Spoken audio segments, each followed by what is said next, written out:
Good evening and welcome to Newsmax Prime. I'm J.D. Hayworth. Of prime interest tonight, stumping Trump, or once again, is Trump stumping the experts? The way I see it, last night's debate performance from Donald Trump was not his greatest. But I wouldn't go as far as my colleague Dick Morris did. His post-debate assessment sounded somewhat like a post-mortem for Mr. Trump's campaign.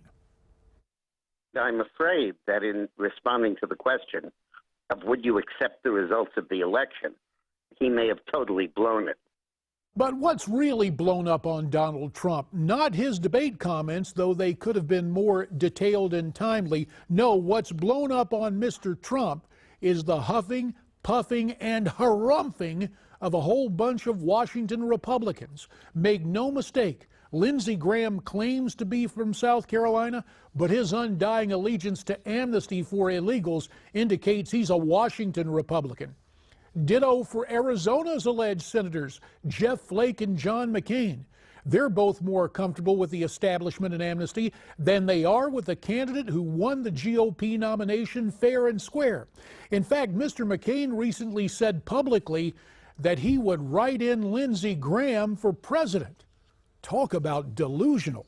But here's the reality. Not only is Donald Trump the Republican nominee, two post-debate focus groups revealed a majority of Republicans and independents approved of the way he handled that question last night about conceding defeat. Maybe all the pundits should concede this. Donald Trump may, just may, understand where the American people are much better than the so-called experts. And that's the way I see it. So, as we continue this countdown to Election Day, the campaign continues as it has heretofore, with the media highlighting and scrutinizing the comments of Donald Trump. Miranda Kahn has more. Thanks, J.D. They're the words which continue to resonate following last night's final presidential debate. Instead of where the candidates stand on the economy or the Supreme Court, much of today's news cycle centered around whether or not Donald Trump would accept the outcome of this presidential election if the results show he wasn't the winner. Are you saying you're not prepared now to commit to that principle? What I'm saying is that I will tell you at the time. I'll keep you in suspense. They were the remarks that many Democrats, that's horrifying, and even Republicans and political pundits alike, Trump's remarks on accepting the results of the election argue stole the show during last night's final presidential debate. He knew that this rigged election stuff would be the headline this morning. And headline it is and continues to be. Look, it's going to make his supporters happy. It's also what Kellyanne Conway, Trump's campaign manager, has been spending much of her time responding to since the debate.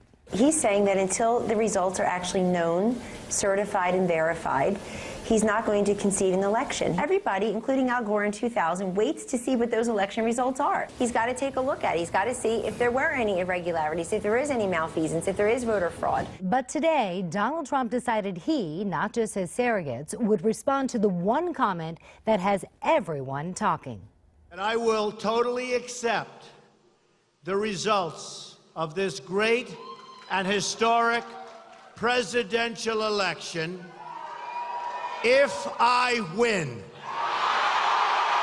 Donald Trump's running mate, Governor Mike Pence, has also responded to Trump's comments by saying Trump will absolutely accept the outcome of this election because Trump is going to be president. JD, back to you. Thanks very much, Miranda. So it is time to engage in some retrospection and perhaps some introspection on the part of us, those of us in the press and in the media who take a look at politics and try to determine what's going to happen.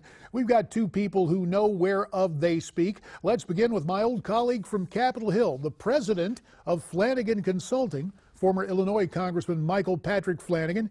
He joins us tonight from Newsmax, Washington. Also in our company tonight, we're very pleased to have international reporter Margaret Howell. Michael, first to you. Donald Trump today in Delaware, Ohio, seemed to be confident, doubling down by joking on that non-commitment to conceding the election if the vote should not turn out in his favor. Is his style, is his manner, I know it runs in stark contrast to what all the pundits are saying, But does he have his fingers on the pulse of the American people better than the so-called experts? Oh, I think so. And I think this is what people are going to write about this election in years to come, because Donald Trump is going to win, and he's going to win convincingly.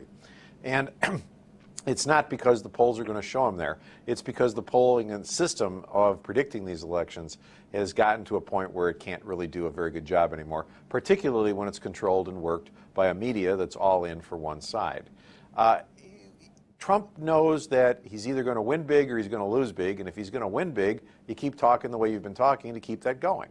And that's what's happening now. And I think he went on in that same speech in Ohio to then say, yes, of course, if the rule of law applies and everything is done, of course I'll accept the results. His family has said that. Kellyanne Conway has said that. Pence has said that. Everybody's said that. But I think the story is the media that can't leave the comment alone because it's a way to slap him around instead of talking about Hillary's pathetic answers about her foundation or her unbelievably poor performance all the way around last night. And so I think even Dick Morris's comments were, he won, but he blew it. It was what Hume said, it's what Krauthammer said, and they're wrong. He didn't blow it. I really wish he would have handled it a little more artfully, but to inject into this election the concept that vote fraud is pervasive in the United States, and it's about time we came to grips with that fact, I don't think that's a bad thing. I think it's a good thing, and I think it's going to be good on Election Day. Margaret, what about the situation here? Because Donald Trump has suffered all sorts of indignities from a very partisan press corps, and yet he still has incredibly intense support. Do you agree with what Michael had to say? Oh, of course I do. Look, the self-appointed media elites of this country, they don't have their finger on the pulse of Americans. They don't understand how we think and feel. I think that Trump won that debate overwhelmingly last night. We saw Clinton laugh in weird places. I didn't really understand the cackling and the laughing. We're talking about mass immigration, ISIS, serious problems that a lot of us feel. The pay-to-play from Chris Wallace was perfect. I thought he was one of the most fair, moderators by far. But going back to this issue of him conceding in the event of election rigging, look, we know that through James O'Keefe and Project Veritas, that it is pervasive. We had a Democratic strategist, I think his name is Scott Vogel, admit to it, busting in people that weren't legally allowed to vote in a district.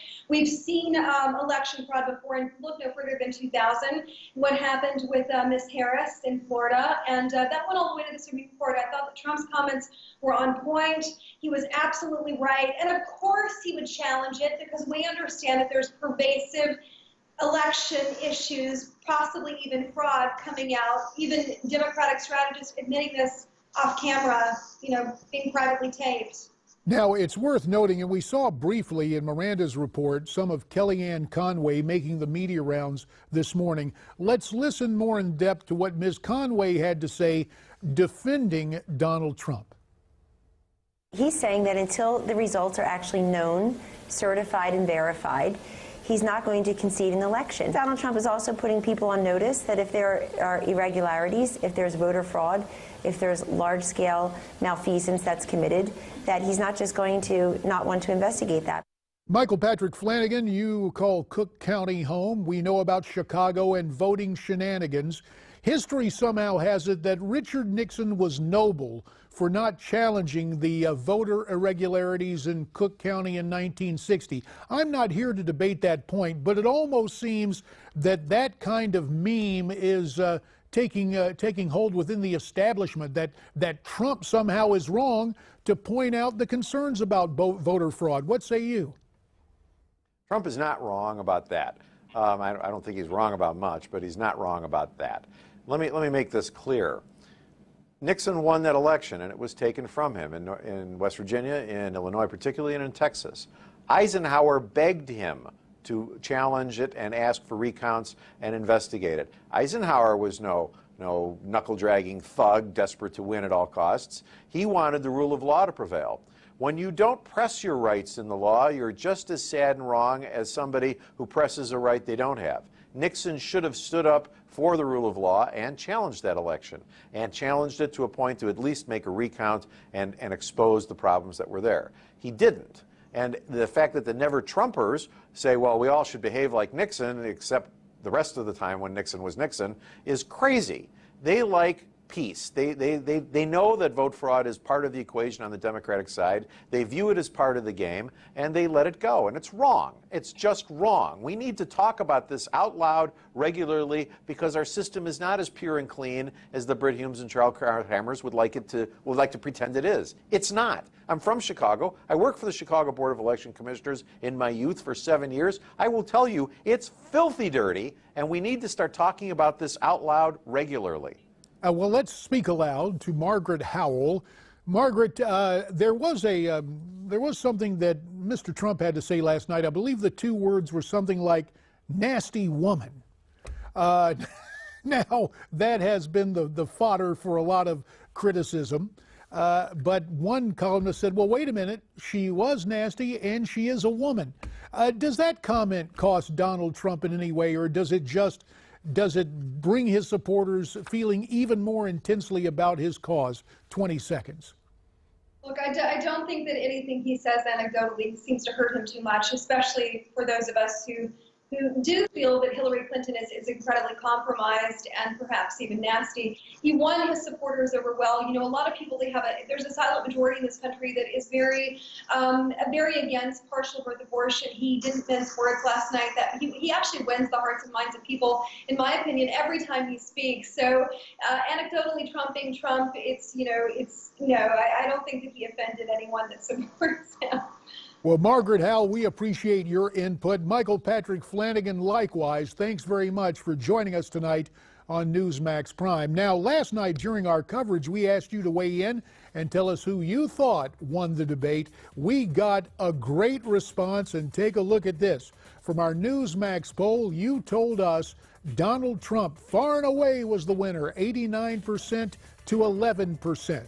There is more ahead on this busy edition of Newsmax Prime.